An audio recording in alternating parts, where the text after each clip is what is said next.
தமிழ் மீது கொண்ட பற்றால் தமிழ் வாசிப்பு திறனில் ஏற்படும் சிக்கல்களும் தீர்வுகளும் என்ற தலைப்பில் தனது ஆராய்ச்சியை முடித்து இங்கிலாந்து பாராளுமன்றத்தில் கௌரவிக்கப்பட இருக்கிறார் நம் சென்னை செனாய் நகர் பெண்கள் மேல்நிலைப் பள்ளியை சேர்ந்த தமிழ் ஆசிரியர் கனகலட்சுமி. அவர் நம்மிடையே இருக்கிறார். அவரிடம் சில கேள்விகளை முன்வைக்கலாம். வணக்கம் மேம். நியூஸ் 18 தமிழ்நாடு சார்பாக முதற்கண் வாழ்த்துக்களை தெரிவித்துக் கொள்கிறேன். தமிழால் இன்று கிடைத்திருக்கக்கூடிய கௌரவம், இந்த தருணம் எப்படி இருக்கு? ரொம்ப மகிழ்ச்சியாக இருக்குது. இந்த நேரம் 23 ஆண்டுகளாக நான் தொடர்ந்து பட்ட உழைப்பு, அந்த உழைப்புக்கு கிடைத்த பரிசா நான் இதை நினைக்கிறேன். குறிப்பா 23 ஆண்டுகள் அப்படின்னு சொல்லியிருக்கிறீங்க. இன்னைக்கு ஒரு கௌரவிக்கப்பட இருக்கிறாங்க. எப்படி இதன் மூலம் மாணவர்களுக்கு தமிழில் இருக்கக்கூடிய சவால்கள் தீர்க்கப்படும் நினைக்கிறீங்க? சவால்கள் தீர்க்கப்படுங்கிறது நம்மளோட கற்பித்தல் முறையில் தான் இருக்குது. அந்த கற்பித்தல் முறைகளை தமிழை எளிமைப்படுத்தணும், புதுமையாக சொல்லிக் கொடுக்கணும். அந்த முறையில் இந்த முறையில் எந்த முறையிலையும் தமிழை சொல்லிக் கொடுக்க வேண்டாம். தமிழை தமிழாக கற்பித்தால் தமிழ் எளிது. குறிப்பா தற்போது மூன்றாவது ஒரு மொழியை முக்கியத்துவம் கொடுத்து வரக்கூடிய இந்த காலகட்டத்தில் இன்னும் தமிழ் மீது இந்த அளவிற்கு ஒரு தீரா பற்றி இருப்பதற்கான காரணம் என்ன? பார்த்தீங்கன்னா, நம்ம மொழி மட்டும் இல்லை, எந்த மொழியாக இருந்தாலும் நம்மளோட தாய்மொழி ஆனால் தமிழ் மொழிக்கு நம்ம முக்கியத்துவம் கொடுக்கணும். எந்த ஒரு குழந்தை தமிழ் மொழியை நல்லா சிறப்பாக எழுத படித்து சிந்திக்கிறாங்களோ அந்த குழந்தை தான் எல்லா மொழிகளையும் படிக்கிறதுக்கு அவங்களுக்கு ஏதுவாக இருக்கும். அறிவாற்றல் அப்படிங்கிறது சரியாக இருக்கும். தமிழ் மீது இவ்வளவு ஆர்வம் வருவதற்கான காரணம் என்ன? யாரை பார்த்து இந்த ஒரு ஆர்வம் அப்படிங்கிறது உங்களுக்குள்ள வந்துச்சு? எனக்கு இந்த ஆர்வமும் பற்றும் எனக்கு இறைவன் தந்தது. உண்மை அதுதான். நான் தமிழ் படிக்கிறது 7ஆவது வகுப்புல தான் தமிழ் படித்தேன். நான் ஆசிரியரான பிறகு நான் கஷ்டப்பட்டு படித்த இந்த மொழியை என்கிட்ட படிக்கிற பிள்ளைங்க எளிமையாக படிக்கணும். முந்தியெல்லாம் பார்த்தீங்கன்னா ஆங்கில வழி குழந்தைங்க மட்டும்தான் தமிழ் படிக்க மாட்டாங்க. இப்போ தமிழ் வழி குழந்தைங்களுக்கு கூட தமிழ் ரொம்ப கடினமாக இருக்குது. இன்னும் சரியாக சொல்லணும்னா கொரோனா பீரியடுக்கு அப்புறம் உள்ள குழந்தைங்களுக்கு தமிழ் வாசித்தல் அப்படிங்கிறது ரொம்ப சவாலாகவே இருக்குது. ஆனால் இந்த சவாலாகவே முறியடிக்கணும் அப்படிங்கிறது தான் என்னோட ஆய்வுக்காக தளமாக கருதுறேன். தமிழ் மீது இருக்கக்கூடிய இந்த ஆற்றல் அப்படிங்கிறது தான் இன்னைக்கு நாடாளுமன்றத்தில் உங்களை கௌரவிக்கப்பட இருக்கு அப்படின்னு நம்ம சொல்லலாமா? ஆமாம், அதுதான் உண்மை. அந்த தமிழ் மீது நான் கொண்ட பற்றும், அதுக்காக நான் செய்த விடாமுயற்சிகளும், நான் இழந்த இழப்புகளுக்கும் எல்லாத்துக்கும் கிடைத்த பரிசா அந்த பரிசை நான் நினைக்கிறேன். குறிப்பா இப்ப நீங்க பேசும்போது கூட இழந்த இழப்புகள் அப்படின்னு கூட சொல்லியிருக்கீங்க. எப்படி, எந்த அளவுக்கு உங்களுக்கு ஒரு சப்போர்ட்டிவா, யார் உங்க கூட இந்த அளவுக்கு ஒரு ஆராய்ச்சி படிப்பை தமிழ்ல முடிக்கிறதுக்கு ரொம்ப உறுதுணையா இருந்தாங்க அப்படின்னா யாருன்னு சொல்லுங்க. இதில் எனக்கு இந்த ஆய்வை முடிக்கிறதுக்கு நிறைய பேர் எனக்கு உதவி செஞ்சாங்க.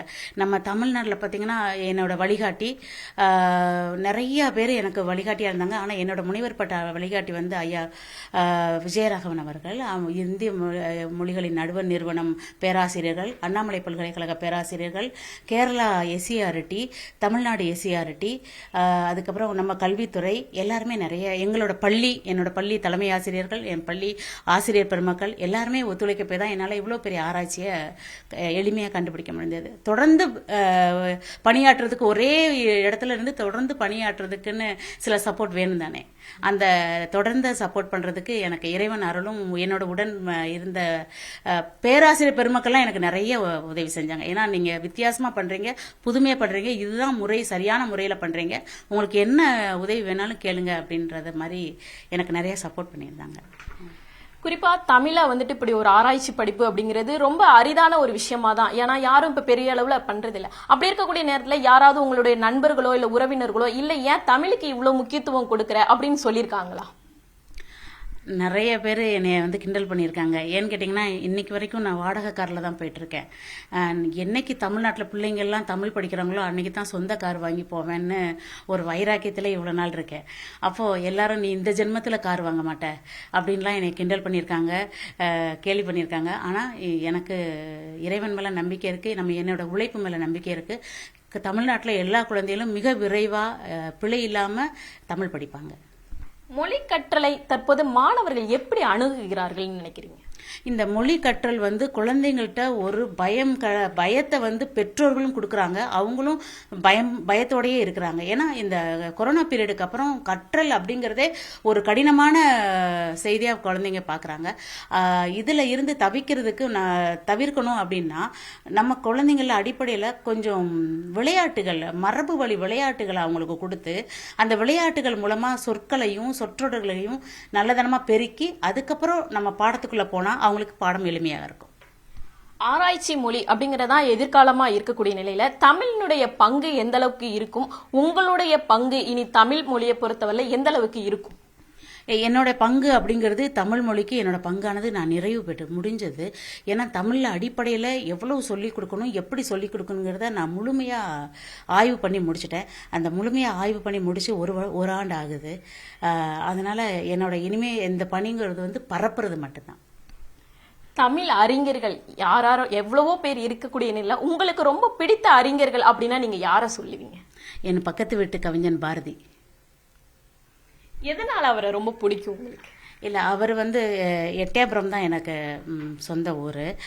அவர் வந்து தமிழ் மீது ரொம்ப அவர் தமிழ் பற்று, அவரோட தமிழ் ஆய்வு, கவிதைகள், கட்டுரைகளாக இருக்கட்டும், பாடல்களாக இருக்கட்டும், அது யாருமே எப்படின்னு கேள்வியே கேட்க முடியாது. பாரதியாரை பற்றி எல்லாருக்கும் தெரிஞ்சது தானே.